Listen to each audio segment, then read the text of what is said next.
प्यारे बच्चों, महात्मा गांधी और राष्ट्रीय आंदोलन के इस चैप्टर में पिछले वीडियो में हमने नमक सत्याग्रह के बारे में पढ़ा।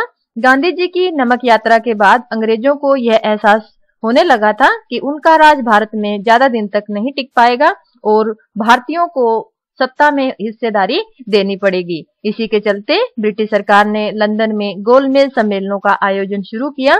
प्रथम गोलमेज सम्मेलन बच्चों नवंबर 1930 से जनवरी 1931 तक चला। दूसरा गोलमेज सम्मेलन सितंबर से दिसंबर 1931 और तीसरा गोलमेज सम्मेलन नवंबर से दिसंबर 1932 के बीच संपन्न हुआ। बच्चों, प्रथम गोलमेज सम्मेलन में देश के प्रमुख नेता शामिल नहीं हुए, जिसके चलते उनकी जो बैठक है वो निरर्थक रही। जनवरी 1931 में गांधी जी को जेल से रिहा कर दिया गया। बच्चों, आपको ध्यान होगा सविनय अवज्ञा आंदोलन चल रहा था इस दौरान और गांधी जी 1931 में रिहा होते हैं। रिहा होने के बाद मार्च 1931 में गांधी इरविन समझौता होता है। बच्चों, इरविन उस समय भारत के वायसराय थे। इस समझौते की शर्तें क्या थी? बच्चों, इसके तहत गांधी जी ने सविनय अवज्ञा आंदोलन वापस लेना स्वीकार कर लिया और लंदन में होने वाले दूसरे गोलमेज सम्मेलन में हिस्सा लेने पर सहमति भी बनी। सरकार की ओर से यानी ब्रिटिश सरकार ने इसके बदले में सारे कैदियों की रिहाई स्वीकार की। बच्चों, कैदी कौन से? जिन्होंने नमक सत्याग्रह में भाग लिया था और तटीय इलाकों में नमक बनाने की अनुमति भारतीयों को मिल गई। गांधी इरविन समझौता था बच्चों यह। लेकिन इस समझौते की रेडिकल राष्ट्रवादियों ने आलोचना की। क्योंकि उनका मानना था कि गांधी जी राजनीतिक स्वतंत्रता का कोई आश्वासन ब्रिटिश सरकार से नहीं ले पाए इस समझौते के चलते। बच्चों, दूसरा गोलमेज सम्मेलन लंदन में आयोजित होता है। गांधी जी कांग्रेस का नेतृत्व कर रहे थे। उनका यह मानना था कि कांग्रेस पार्टी पूरे भारत का प्रतिनिधित्व करती है, लेकिन ऐसा नहीं था। 3 पार्टियां ऐसी थी जिन्होंने गांधी जी के इस दावे को चुनौती दी। कौन कौन सी? पहली है बच्चों मुस्लिम लीग। मुस्लिम लीग का यह मानना था कि मुस्लिम अल्पसंख्यकों के हितों में काम करती है। मुस्लिम लीग कांग्रेस का इससे कोई सरोकार नहीं है। दूसरा बच्चों, ब्रिटिश भारत में रियासतें भी थी, राज्य रजवाड़े भी थे। उनका यह मानना था कि उनके नियंत्रण वाले क्षेत्रों में कांग्रेस का कोई वजूद नहीं है।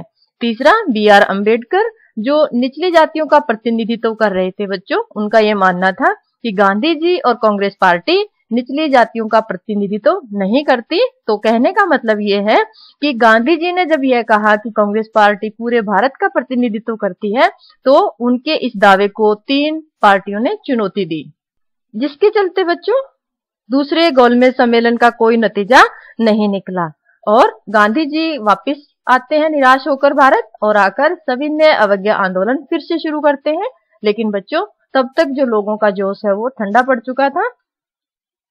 तीसरा गोलमेज सम्मेलन में कांग्रेस ने भाग नहीं लिया। इस सम्मेलन की समाप्ति के बाद ब्रिटिश सरकार ने एक श्वेत पत्र जारी किया। श्वेत पत्र बच्चों एक प्रकार का आधिकारिक लिखित दस्तावेज होता है जिसमें सरकार या कोई अन्य संस्था किसी विषय, मुद्दे, नीति या समस्या पर अपनी जानकारी, सोच या विचारों को स्पष्ट करती है। इस श्वेत पत्र के बाद बच्चों एक संयुक्त समिति गठित की गई और इस संयुक्त समिति की रिपोर्ट के आधार पर भारत सरकार अधिनियम 1935 पारित हुआ। इसमें बच्चों सीमित प्रातिनिधिक शासन व्यवस्था की व्यवस्था की गई। भारतीयों को आश्वासन दिया गया। सीमित प्रातिनिधिक शासन व्यवस्था का अर्थ है बच्चों भारतीयों को सीमित स्तर पर स्वायत्तता दे दी जाएगी। 2 साल बाद 1935 के भारत सरकार अधिनियम के तहत 1937 में सीमित मताधिकार के आधार पर चुनाव होते हैं। सीमित मताधिकार इसलिए कहा है बच्चों क्योंकि उस समय सिर्फ 10 से 12% लोगों को ही मताधिकार मिला था। उसके आधार पर चुनाव होते हैं और 11 में से 8 प्रांतों में कांग्रेस ने विजय हासिल की। इसी दौरान बच्चों सितंबर 1939 में द्वितीय विश्व युद्ध शुरू हो जाता है। कांग्रेस ने युद्ध में अंग्रेजों का साथ देने की बात कही क्योंकि कांग्रेस जो है बच्चों वो ध्रुवीय शक्तियों के खिलाफ थे। आपको याद रखना है कि दूसरे विश्व युद्ध में इटली, जर्मनी और जापान ध्रुवीय शक्तियां थी और ब्रिटेन, फ्रांस, अमेरिका, रूस ये मित्र राष्ट्र थे। तो क्योंकि ब्रिटेन की बात कर रहे हैं और ब्रिटेन के अधीन हम उपनिवेश के रूप में थे, तो युद्ध में कांग्रेस ने ब्रिटेन का साथ देने की बात कही। बदले में यह शर्त भी रखी कि युद्ध समाप्ति पर अंग्रेजों को भारत को स्वतंत्रता देनी होगी। अंग्रेजी सरकार ने कांग्रेस का यह प्रस्ताव खारिज कर दिया। इसके चलते अक्टूबर 1939 में कांग्रेस मंत्रिमंडलों ने इस्तीफे दे दिए। क्यों दे दिए? क्योंकि उनका प्रस्ताव खारिज कर दिया गया। युद्ध समाप्ति के बाद भारतीयों की स्वतंत्रता की बात नहीं मानी गई। बच्चों, 1940-41 में कांग्रेस ने अलग अलग सत्याग्रह कार्यक्रमों का आयोजन शुरू किया और सरकार पर इस बात का दबाव बनाया कि युद्ध समाप्ति के बाद भारतीयों को स्वतंत्रता दे दी जाएगी। इसी दौरान मार्च 1940 में मुस्लिम लीग ने मुस्लिम बहुल इलाकों के लिए स्वायत्तता की मांग की। बच्चों, अब संघर्ष कांग्रेस के बीच में और ब्रिटिश सरकार के बीच में न होकर कांग्रेस, मुस्लिम लीग और ब्रिटिश शासन यानी तीन धुरियों के बीच संघर्ष शुरू हो गया। इसीलिए बच्चों, चर्चिल ने, जो उस समय ब्रिटेन के प्रधानमंत्री थे, विंस्टन चर्चिल ने गांधी जी और कांग्रेस के साथ समझौते का रास्ता निकालने के लिए एक मंत्री सर स्टैफर्ड क्रिप्स को भारत भेजा और कांग्रेस ने यह मांग की कि अगर धुरी शक्तियों के खिलाफ, धुरी शक्तियां आपको याद रखनी है बच्चों, इटली है, जर्मनी है और जापान एशिया का देश है, तो जापान इसमें दिखाई नहीं दे रहा। तो इटली, जर्मनी और जापान धुरी शक्तियों के खिलाफ अगर ब्रिटिश शासन कांग्रेस का समर्थन चाहता है तो वायसराय को अपनी कार्यकारी परिषद में किसी भारतीय को एक रक्षा सदस्य के रूप में नियुक्त करना होगा। ऐसा कांग्रेस ने प्रस्ताव रखा, लेकिन इस प्रस्ताव पर वार्ता टूट गई। क्रिप्स मिशन की विफलता के बाद 8 अगस्त 1942 को बच्चों भारत छोड़ो आंदोलन शुरू हुआ, जो गांधी जी का तीसरा सबसे बड़ा आंदोलन था। अगस्त 1942 में शुरू हुए इस आंदोलन में गांधी जी ने अंग्रेजों भारत छोड़ो का नारा दिया। गांधी जी को फौरन गिरफ्तार कर लिया गया, लेकिन देश के जो युवा कार्यकर्ता थे वे आंदोलन चलाते रहे। विद्रोह को दबाने में सरकार को साल से भी ज्यादा समय लगा। इसी दौरान बच्चों, जिस समय कांग्रेस के नेता जेल में थे, जिन्ना और मुस्लिम लीग के साथी अपना प्रभाव क्षेत्र फैलाने में लगे थे, इन्हीं सालों में लीग को पंजाब और सिंध में अपनी पहचान बनाने का मौका मिला, जहां अभी तक उनका कोई खास वजूद नहीं था। जून 1944 में गांधी जी को रिहा कर दिया गया। गांधी जी जेल में क्यों गए बच्चों? क्योंकि वे भारत छोड़ो आंदोलन के प्रमुख नेता थे। जेल से वापस आने के बाद गांधी जी ने जिन्ना और कांग्रेस के बीच फासले को कम करने की कोशिश की, लेकिन असफल रहे। 1945 में ब्रिटेन में बच्चों लेबर पार्टी की सरकार बनती है और यह जो सरकार है भारतीयों को स्वतंत्रता देने के पक्ष में थी।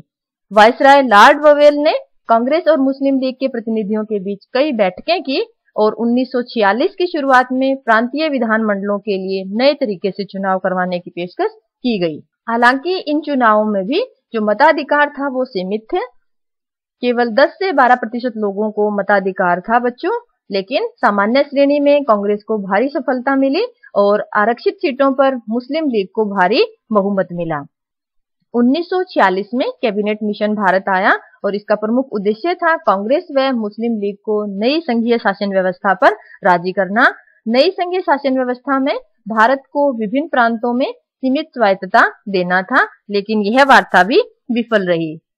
जिन्ना ने पाकिस्तान की स्थापना के लिए प्रत्यक्ष कार्यवाही दिवस का आह्वान किया बच्चों। 16 अगस्त 1946 को मुस्लिम लीग ने प्रत्यक्ष कार्यवाही दिवस मनाया और जिसके चलते कलकत्ता में खूनी संघर्ष शुरू हुआ और यह संघर्ष बच्चों, यह हिंसा कलकत्ता से शुरू होकर बंगाल, बिहार, संयुक्त प्रांत, आज का उत्तर प्रदेश बच्चों और पंजाब तक फैल गई, यानी लगभग सारा उत्तर भारत इसकी चपेट में आ गया। खूनी दंगे शुरू हुए बच्चों और फरवरी 1947 में वायसराय वोवेल की जगह लॉर्ड माउंटबेटन लेते हैं। उन्होंने भारतीय नेताओं के साथ वार्ताओं का एक दौर जारी रखा, लेकिन वो असफल रहे। इसी के चलते ब्रिटिश सरकार ने भारतीयों को स्वतंत्रता दे दी, लेकिन उसका विभाजन भी हो गया। औपचारिक सत्ता हस्तांतरण के लिए 15 अगस्त का दिन चुना गया बच्चों और 15 अगस्त का दिन स्वतंत्रता दिवस के रूप में मनाया गया। बच्चों, पूरे भारत में खुशियां मनाई जा रही थी और संविधान सभा में मोहनदास करमचंद गांधी को राष्ट्रपिता की उपाधि दी गई। लेकिन बच्चों, विभाजन के बाद हिंसक घटनाएं शुरू हुई, हिंसक दंगे हुए, लोगों को विस्थापन की मार झेलनी पड़ी, लाखों लोग उजड़ गए, शरणार्थी बनकर रह गए। तो गांधी जी स्वतंत्रता के इस उत्सव में उपस्थित नहीं हुए। गांधी जी के अंतिम बहादुराना दिन क्या थे और विभिन्न समाचार पत्रों और विभिन्न भाषणों व उनके निजी लेखन के माध्यम से गांधी जी की क्या छवि बनती है, इसको हम अगले वीडियो में पढ़ेंगे। बच्चों, आशा है आपको ये टॉपिक अच्छे से क्लियर हो गए होंगे। धन्यवाद।